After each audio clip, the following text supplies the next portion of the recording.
और आप जीतने की तरफ बढ़ रहे हो।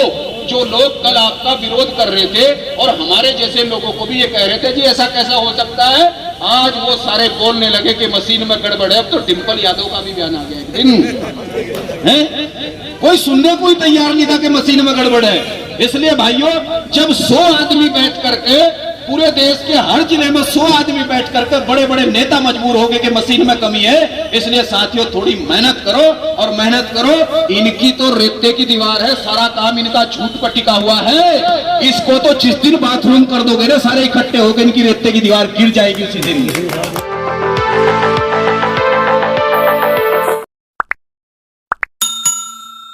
2014 का जो लोकसभा चुनाव जो बदमाशी करके इस देश में किसी भी कीमत पर, जब अटल बिहारी वाजपेयी और लालकृष्ण आडवाणी थे, वो भी पूरे जोर लगा करके और 22 दलों का गठबंधन करा करके भी इस देश में 200 सीटों को पार नहीं कर पाए। ये सारा का सारा खेल ईवीएम मशीन और कांग्रेस और बीजेपी का समझौता होने के बाद, चूंकि 2004 और 2009 में कांग्रेस ने भी लगभग 60 सीटें, 60 एक बार और 90 के लगभग एक बार, जिसमें पी चिदम्बरम जी और जयललिता जी, तमाम इन लोगों के भी बयान आए थे उसी दौरान। तो 2014 और 2009 में कांग्रेस ने इसी बदमाशी से, इसी ईवीएम मशीन के माध्यम से भारत में अपनी सरकार बनाई थी। और इसके बाद 2014 में चूंकि सुप्रीम कोर्ट का फैसला 2013 में आ गया, तो जब ये 2013 में फैसला आ गया, दूसरा, आज बीजेपी के एक राज्यसभा सांसद हैं जिनका नाम जेएल नरसिम्हा है, और बीजेपी के दूसरे राज्यसभा के सांसद हैं जिनका नाम, जो ऑक्सफोर्ड यूनिवर्सिटी से पढ़े लिखे हैं, पीएचडी होल्डर हैं, डॉक्टर सुब्रमण्यम स्वामी। भले ही ये सेटिंग करके आज बीजेपी के अंदर हो, लेकिन उस समय जो जेएल नरसिम्हा है, इसने एक किताब लिखी, उस किताब का ऑडिटोरियल, उस किताब का प्रस्तावना खुद लालकृष्ण आडवाणी ने लिखा। और लालकृष्ण, ये किताब पूरी की पूरी जब लिखी जा रही थी तो मशीन की बदमाशी पर लिखी गई कि कांग्रेस किस तरह से मशीन में धांधली करके इस देश में अपनी सरकारें बना रही है। उस आदमी को जिसने ये किताब लिखी थी, उसको बीजेपी और आरएसएस ने बीजेपी में शामिल किया और कुछ ही दिन बाद उसको एमपी बना दिया राज्यसभा का, ताकि भारत की जनता को यह सच्चाई पता न लगे। और दूसरा आदमी जो सुब्रमण्यम स्वामी था, जो ऑक्सफोर्ड यूनिवर्सिटी का पढ़ा लिखा है, कोई मामूली आदमी नहीं है, जिसने सुप्रीम कोर्ट में यह केस लड़ा था कि मशीन में धांधली हो रही है। और सुप्रीम कोर्ट ने 8 अक्टूबर 2013 को यह फैसला दिया था कि मशीन का बटन दबा देना फ्री, फेयर और ट्रांसपेरेंट चुनाव नहीं है। और चुनाव आयोग की नियुक्ति भारत की संविधान सभा और भारत के संविधान ने जो चुनाव आयोग बनाया है, चुनाव आयोग का पहला कर्तव्य और चुनाव आयोग की ड्यूटी यह है कि वो देश में फ्री, फेयर और ट्रांसपेरेंट चुनाव कराए। लेकिन मशीन से फ्री, फेयर और ट्रांसपेरेंट चुनाव नहीं हो रहा है, इसलिए इस मशीन के साथ एक दूसरी मशीन जोड़ो। उस मशीन का नाम वीवीपैट रखा गया। लेकिन कांग्रेस और बीजेपी दोनों ने मिलकर के सुब्रमण्यम स्वामी को भी इधर सेट कर लिया, जेएल नरसिम्हा को भी इधर सेट कर लिया, और लालकृष्ण आडवाणी को यह सजा दी गई कि तुम प्रधानमंत्री पद के उम्मीदवार हो, लेकिन तुम खुद ही किताब लिख रहे हो कि मशीन में धांधली है। अगर ये बात भारत की जनता को, इस देश के पिछड़े वर्गों को, इस देश के SC ST के लोगों को, इस देश के आदिवासियों को, इस देश के सिखों को, सरदारों को, इस देश के मुसलमानों को, तमाम भारत में रहने वाले लोगों को अगर ये पता लग गया कि हम 3% ब्राह्मण इस देश में जनता का वोट लूटने के लिए मशीन का सहारा ले रहे हैं, तो इस देश में बीजेपी तो छोड़ दो, ना कांग्रेस की सरकार बनेगी, ना आम आदमी पार्टी की सरकार बनेगी, और कोई भी ब्राह्मण इस देश में MLA और MP भी नहीं बन सकता, क्योंकि हमारा तो वोट ही 3% है। इसलिए आडवाणी जी, आपको इसकी सजा मिलेगी। आपने ये किताब का प्रस्तावना क्यों लिखा है? ये बुजुर्ग बता करके आडवाणी को जो आरएसएस ने किनारे किया और मोदी को जो आगे लाया गया, ये आडवाणी जी को सजाई मशीन की थी कि आपने ऑडिटोरियल क्यों लिखा, आपने क्यों कहा कि मशीन में धांधली है, वरना और कोई मामला नहीं है। नरेंद्र मोदी जी आडवाणी और अटल बिहारी वाजपेयी के सामने कुछ भी नहीं थे। ये तो जब आडवाणी रथ यात्रा लेकर चले थे, तो ये तो उस तांगे को हाँक रहे थे, तो उस पर बैठे हुए थे, ड्राइवर का काम कर रहे थे देश के प्रधानमंत्री उस दौर में, इसलिए बड़े नेता वो थे। लेकिन चूंकि उन्होंने एक सच्चाई लिख दी, उसकी सजा उनको दी गई और उनको साइड कर दिया गया। तो मेरे कहने का मतलब है, इस देश के तमाम, जब 2014 का चुनाव हुआ, तो 2014 के चुनाव में सुप्रीम कोर्ट के आदेश के बाद भी इस देश में चुनाव आयोग ने कहीं भी वीवीपैट का इस्तेमाल नहीं किया। और बिना पर्ची निकाले नरेंद्र मोदी जी को इस देश का प्रधानमंत्री बना दिया गया। और उसके बाद उत्तर प्रदेश में 2017 का चुनाव हुआ। जब 2017 का चुनाव हुआ और जैसे ही 2000 लोकसभा का चुनाव हुआ, तो मैं सारे देश की बात नहीं करता, मैं अपने जिले की बात कर रहा हूं। जैसे ही लोकसभा का चुनाव हुआ तो हमने नागल में एक रैली रखी। हम लोग आज ये आंदोलन, जो लोग नाम ले रहे हैं कि बसपा भी इसमें शामिल हो गई है, अरे आप समझ नहीं रहे हैं, चाहे बसपा हो और चाहे भीम आर्मी हो, चाहे कोई भी हो, आप समझ नहीं रहे और चाहे कोई वकील बैठा हुआ हो, इस आंदोलन को सच्चाई के साथ आप चला रहे हैं, लेकिन इस देश के मनुवादी वो दोनों तरफ काम करते हैं। अगर कहीं मशीन हटने का आंदोलन सफल हो जाए तो इसका सरे वामन मेश्राम और भारत मुक्ति मोर्चा को न मिले, इसलिए उनको साइड में लगा रखा है। वो आपको सरे नहीं देना चाहते, उनको पता है ये राष्ट्रवादी लोग हैं, इस देश से लगाव करते हैं। अगर इनके हाथ में ये देश आ गया तो फिर उनका इस देश में रहना मुश्किल हो जाएगा, क्योंकि उन्होंने 70 साल में इस देश को इतना लूट लिया, इतना तो 250 साल में अंग्रेजों ने भी भारत को नहीं लूटा जितना वो 70 साल में इस देश को लूट चुके हैं। विजय माल्या नाम का केरल का एक ब्राह्मण अकेला ही यूनियन बैंक का 14,000 करोड़ रुपया लूट करके ले गया। एक मेहुल नाम का और एक चौकसी नाम का ब्राह्मण हजारों करोड़ रुपए भारत के लूट करके भाग गया। ललित मोदी और नीरव मोदी नाम के बनिए, ये दोनों ही जातियों के लोग 57 लोग भारत को इतना लूट करके ले गए कि जितना पैसा 70 सालों में लूटा था, इन्होंने 9 साल में भारत का पैसा लूट लिया और जनता को पता नहीं लगने दे रहे। इसलिए मेरे भाइयों, ये देश को लूटने का कार्यक्रम इस मशीन के माध्यम से हो रहा है। हमारे तमाम नेता इसके ऊपर चुप हैं। 2014 में जब नागल का कार्यक्रम हुआ, मुझे अपने साथियों से हमेशा शिकायत बनी रहती है कि जब भी कोई कार्यक्रम करो तो तैयारी के साथ कार्यक्रम होना चाहिए। आपने मुझे देखा होगा, या तो मैं प्रोग्राम करता नहीं हूं और जब करता हूं तो फिर तैयारी के साथ करता हूं। जब नागल में क्या कार्यक्रम था? नागल का कार्यक्रम 30 जून 2014 को सरकार मई में बनी, 1 महीने बाद ही हमने कार्यक्रम रखा और उस कार्यक्रम का नाम था संविधान बचाओ, देश बचाओ, ईवीएम हटाओ, लोकतंत्र बचाओ। और जैसे ही ये कार्यक्रम, लगभग 30,000 लोगों ने इसमें शामिल हुए और नागल की सारी सड़कें जाम हो गई। जितनी जनता पार्क के अंदर थी उतनी ही जनता सड़कों पर थी। तो दुश्मन ने तभी योजना बना करके 20 दिन बाद ही हमारे ही जिले में एक दूसरे संगठन का निर्माण कर दिया, जो जनमत इधर इकट्ठा हो रहा था। उससे पहले 1 महीना पहले मुजफ्फरनगर के टाउन हॉल में जबरदस्त रैली हुई थी मशीन को हटाने को लेकर के। यानी हमारे कार्यक्रम लगातार, मुझे नहीं पता, मैं तो ये देख रहा हूं कि भारत मुक्ति मोर्चा और वामसेप का कार्यक्रम पूरे देश में धीरे धीरे सफलता की तरफ बढ़ रहा है, लेकिन हमारे इलाके से वो रिजल्ट नहीं आ पा रहे जो रिजल्ट आने चाहिए। और रही बात कि आज ये भी पार्टी बोल रही है, अरे बोलने से थोड़ा ही कुछ होता है। उनके लोग धरने क्यों नहीं दे रहे हैं? उनके लोग सड़कों पे क्यों नहीं आ रहे? केवल बयान दे देना और टीवी पे 1 मिनट बोल देना, ये तो बेवकूफ बनाने वाली बात है। इतना जनमत, मैं जानता हूं कि जितनी जनता बसपा के पास है, जितनी जनता समाजवादी के पास है, जितनी जनता इन क्षेत्रीय दलों के पास है, जिस दिन इतने लोग इस मंच पर खड़े हो जाएंगे तो इस देश में बिना चुनाव के इस देश में आपका राज होगा। और ये सारा इसलिए चल रहा है क्योंकि हमारे समाज में भी गद्दार है। इस देश के अंदर गद्दारों की कोई कमी नहीं है। बाबा साहब डॉक्टर अंबेडकर को रोकने के लिए हमारे ही समाज से एक नेता का इस्तेमाल हुआ और मान्यवर काशीराम साहब को रोकने के लिए हमारे ही समाज के एक नेता का इस्तेमाल हुआ। आज भी इस देश में वामन मेश्राम साहब को रोकने के लिए फिर इस देश में गद्दारों की लाइन लगा रखी है। उनको रात दिन उनका मीडिया, अगर वो बाथरूम भी कहीं करते हैं, उसको भी टीवी दिखाने का काम करता है और आसमान में से हेलीकॉप्टर से हमें नेता देने का काम हो रहा है। जो हमारे रियल नेता है उनको छिपाया जा रहा है और जो गद्दारों से मिलकर के पैसा खा करके वो केवल ड्रामा कर रहे हैं, उनको इस देश का मीडिया दिखाने का काम कर रहा है। तो मेरे भाइयों, बड़ी सावधानी के साथ और बड़ी मेहनत के साथ, सच्चाई तो यही है जो मैं बयान कर रहा हूं, सच्चाई यही है। और लेकिन काम आपको थोड़ा ज्यादा करना पड़ेगा।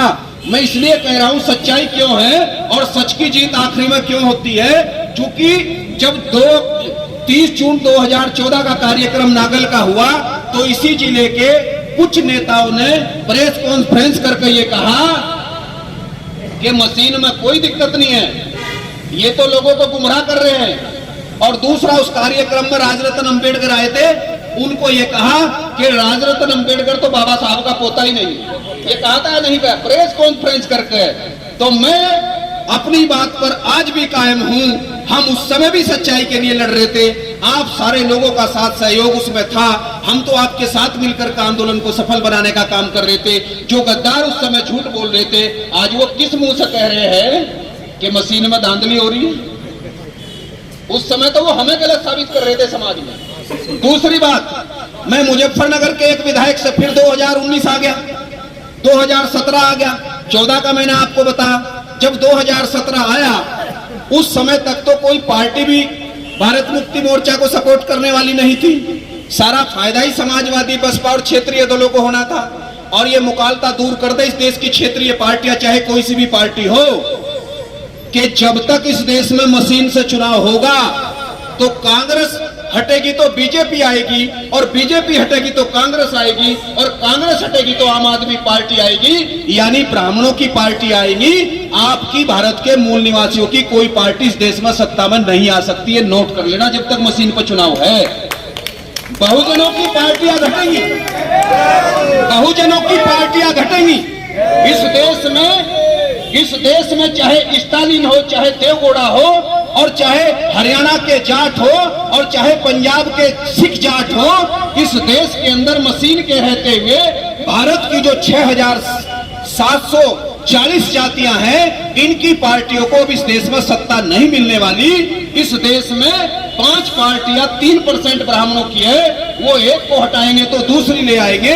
हमारे नेता तो केवल योगी के खिलाफ लड़ रहे हैं, हमारे नेता तो केवल मोदी के खिलाफ लड़ रहे हैं। अरे मोदी और योगी तो भागवत के सामने कुछ भी नहीं है। जब तक वो आदमी बैठा रहता है, ये बैठ नहीं सकते।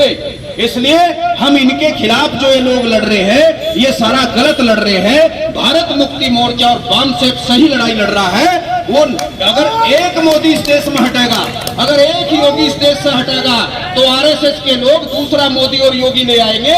जो काम इस मोदी ने किया है, वो कांग्रेस वाला मोदी भी यही काम करेगा। इसलिए भाइयों, योगी और मोदी का विरोध मत करो, बल्कि जहां से ये दोनों बनाए गए हैं, जो संगठन योगी और मोदी बना रहा है, उसका नाम आरएसएस है, उस फैक्ट्री का नाम। इसकी सच्चाई लोगों को बताने का काम करो कि यही संगठन इस देश में कुछ बड़े मुस्लिमों को साथ लेकर के इस देश में उनको पैसा दे करके ये संघ के लोग इस देश में बम धमाके करते हैं। और पुलवामा में इन्होंने हमारे ही 48 जवान, जो एससी के बच्चे थे, जो यादव थे, तो जाट थे, जो गुज्जर थे, जो कोरी थे, हमारे ही लड़कों को इन्होंने मरवाया। ये सेटिंग के साथ इस देश में हिंदू और मुसलमान का खेल खेलते हैं, और हमारे ही बच्चों को मरवा करके इस देश में हिंदू और मुसलमान का खेल खेल करके हमारा वोट ले लेते हैं। हमारे जो नासमझ लोग हैं, उनको गुमराह करके उनका वोट लेते हैं। और बाबा साहब डॉक्टर अंबेडकर, जो संविधान में इस देश की जनता को अधिकार देकर गए, हमारा वोट लेकर सत्ता में आने के बाद फिर ये चरणबद्ध तरीके से एक के बाद एक उन अधिकारों को खत्म करने का काम करते हैं। ये सारा इसलिए हो रहा है कि आपको जितनी तेजी से जितने घंटे काम करना चाहिए, आप उतना काम नहीं कर रहे। अगर आप काम करना शुरू कर दो, तो आप ये देखिए कि 2014 से 24 आने वाला, अभी 9 साल के अंदर आज इस देश की हर पार्टी और सुप्रीम कोर्ट के विद्वान भी बोलने लगे कि मशीन में धांधली है। अभी तो आंदोलन बहुत छोटे स्तर पर चल रहा है। अगर तरीके से इस आंदोलन को चलाओ तो फिर नतीजे क्या होंगे, आपको मालूम है। इसलिए भाइयों, इससे हमें अपने समाज के कुछ गद्दारों को भी निकालना पड़ेगा। मैंने सहारनपुर का उदाहरण दिया। मैं 2019 का लोकसभा चुनाव होने के बाद 2017 का आपने देख लिया। 17 के अंदर उत्तर प्रदेश में 403 विधानसभा है। 403 में से डीपी सिंह जी, इंजीनियर साहब, केवल 16 सीटों पर वीवीपैट लगाई गई और पर्ची निकाली गई, मात्र 16 सीटों पर। बाकी जितनी सीटें थी, 403 में से 16 सीटें माइनस कर दो, इतनी सीटों पर कहीं भी वीवीपैट से पर्ची नहीं निकाली गई। जहां वीवीपैट से पर्ची निकली, उन 16 सीटों में से 12 सीटें बसपा और समाजवादी ने जीती और 4 सीटें केवल बीजेपी ने जीती। सहारनपुर जिले के अंदर 7 विधानसभा है। सहारनपुर में 7 विधानसभा है। 6 विधानसभाओं में 17 के चुनाव में मशीन से पर्ची नहीं निकली 6 में, याद करो। लेकिन सहारनपुर शहर की सीट पर मशीन से पर्ची निकली और यहां से समाजवादी का आदमी विधायक बना। जहां पर्ची निकली, बनाया नहीं बना 17 में। इसलिए मैं आपको ये कहना चाहता हूं, उसके बाद 19 आ गया। हम अपने समाज के एक विधायक से मिलने मुजफ्फरनगर गए। वो व्यक्ति 2 बार पुरकाजी से एमएलए बना और वहां बैठे बैठे आपस में बातचीत होने लगी। तो हमने कहा कि सारा खेल ईवीएम मशीन का है और बहन जी से थोड़ा सा बुलवाओ, मशीन में धांधली हो रही है। तो उन्होंने कहा, अरे यार कैसी कैसी बातें करते हो आप, नई नई बातें लाते हो हमेशा निकाल के। ठीक है कि पहला आप बसपा में ये कह रहे थे कि प्रमोशन में आरक्षण हटने वाला। मैं कहा भाई कोई अंधे तो नहीं हो गए, कुछ अकल है या नहीं, ये बताओ। मैं 2009 और 10 में कह रहा था कि प्रमोशन में आरक्षण हटने वाला, और 2013 में 2.5 लाख SC और ST के कर्मचारियों के डिमोशन हो गए। जो DIG था वो SP हुआ, और जो SP था वो CO बना, और जो CO था वो इंस्पेक्टर बना, और जो इंस्पेक्टर था वो दरोगा बना, कुछ तो दीवान तक चले गए। तो इतना बड़ा नुकसान हो गया। और विधायक को आपको ये पता नहीं है कि कितना बड़ा नुकसान हुआ। हम तो 2010 में भी सच बोल रहे थे। उन्होंने कहा नहीं नहीं, मशीन में अगर धांधली होती तो मैं कैसे जीत जाता। मका तुम्हारे जैसे लोग इसलिए जितवाए जा रहे हैं ताकि तुम यहाँ, जब तुम बाहर नहीं बोलना जानते हो, अरे तुम अंदर बोल करके तुम जीत लो या हार लो, तुम्हारे से फायदा क्या। तो सच बोलना भी तो सीखो, कुछ सच तो बोलो। हम एक बार भी नहीं बने, उसके बावजूद भी सच बोलते हैं। ठीक कल एक मौत हो गई, एक मौत का कार्यक्रम था।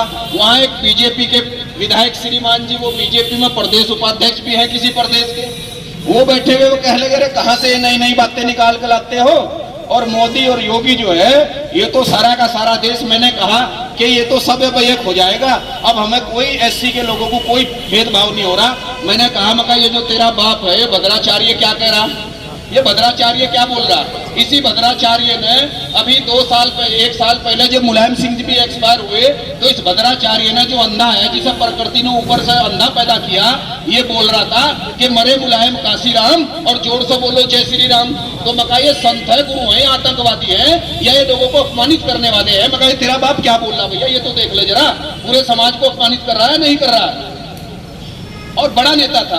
मैंने कहा होश में आकर, मैं कहा एक बार बन गया ना, कहने गया, मैं कहा सारी जिंदगी चमचागिरी करेगा। अब के भारत मुक्ति मोर्चे का कोई भी आंदोलन हो, अगर हम भी जिले में नहीं है तो उनको नैतिक सपोर्ट करो। हर तरह से हम आपके साथ हैं। हमें पता है अगर इस देश को कोई बचा सकता है तो वो वाम से ही इस देश में RSS की बदमाशी को समझती है। बाकी आपके नेताओं को किसी को कुछ पता नहीं। और भारत मुक्ति मोर्चा ही वो संगठन है जो इनके हजारों संगठनों को फेल कर देगा, क्योंकि इसके अंदर डेडिकेटेड और पढ़े लिखे लोग हैं। RSS के किसी भी आदमी से आप बातचीत कर लो, वो हवा में गुमराह करने की बात करेगा, लेकिन बामसेब के एक छोटे से कार्यकर्ता से भी आप बात करोगे तो वो बात करेगा जो प्रैक्टिकल बात है, जो तथ्य शोध, हर चीज के ऊपर शोध होता है, खोज होता है। सैकड़ों लोग लगते हैं उस काम के ऊपर। मशीन की इतनी बड़ी जो जानकारी है ये ऐसे नहीं आई, इसके ऊपर पूरा शोध हुआ। और दूसरा, सावधान रहने की जरूरत है। कुछ लोग इस देश में जो राजपूत है, जो क्षत्रिय है, जो हमारे ही भाई हैं, जो नागवंश के हैं, और इस देश में चाहे राजनाथ सिंह हो, चाहे योगी जी और चाहे कोई और है, इस देश में अगर राजपूतों का सबसे बड़ा कोई नेता था तो उसका नाम महाराणा प्रताप था। जब महाराणा प्रताप का वंशज महिपाल सिंह मेवाड़, जो अमेरिका के अंदर साइंटिस्ट है, जब वो भारत के अंदर आकर के बामसेब और भारत मुक्ति मोर्चा के मंच पर यह ऐलान करके गया कि हम लोग नागवंश के लोग हैं और इस पूरे देश में हम भी बुद्धा की जयंती मनाने का काम करेंगे।